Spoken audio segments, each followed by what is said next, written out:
Well, Turner syndrome happens in every 1 out of 2,500 female births. And here in Idaho, there are 481 women and girls with Turner syndrome. That's according to the Turner Syndrome Foundation.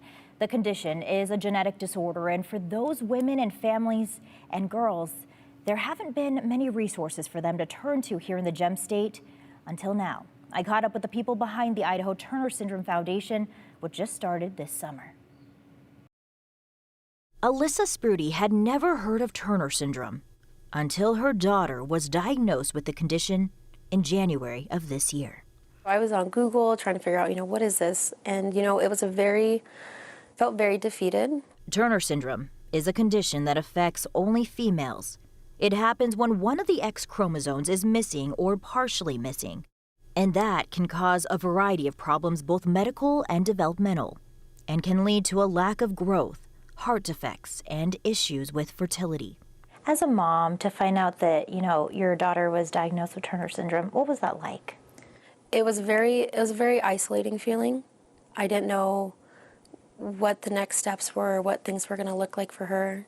And so I was on my way to my 9 to 5, and I was sitting in my car before work, and I said, this needs to change. So she decided to be that change and started the Idaho Turner Syndrome Foundation.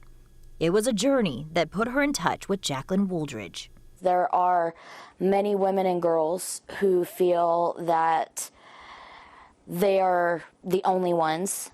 Who was diagnosed with Turner syndrome when she was 5 years old. My mom took me to my pediatrician and had my younger sister, who was 2 years old at the time, stand next to me and go, "Tell me there's nothing wrong with her."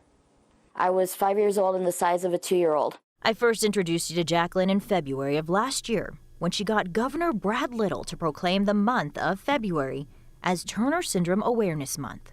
We like to call ourselves, we're the 2%, because 1 to 3% of the birth of the pregnancies where the child has Turner syndrome come to fruition. So we are the lucky 2%. They also refer to themselves as butterflies. The butterfly was chosen as a symbol for Turner syndrome by the Turner Syndrome Society because it is a feminine symbol. They are unique and they are very special creatures. And thanks to Alyssa and Jacqueline and the Idaho Turner Syndrome Foundation, the butterflies in the Gem State will now be able to flutter through life with more resources available. Our goal is to connect families.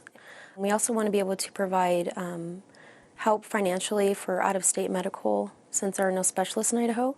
And then we also, hopefully down the road, be able to do scholarships for adoption funds because it's harder for them to have kids.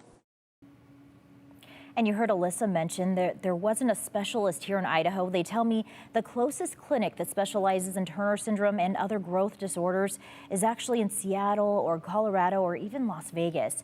Now, they have a website with the resources available and a place to donate to the nonprofit if you wish to do so, and we'll have a link to it at ktvb.com.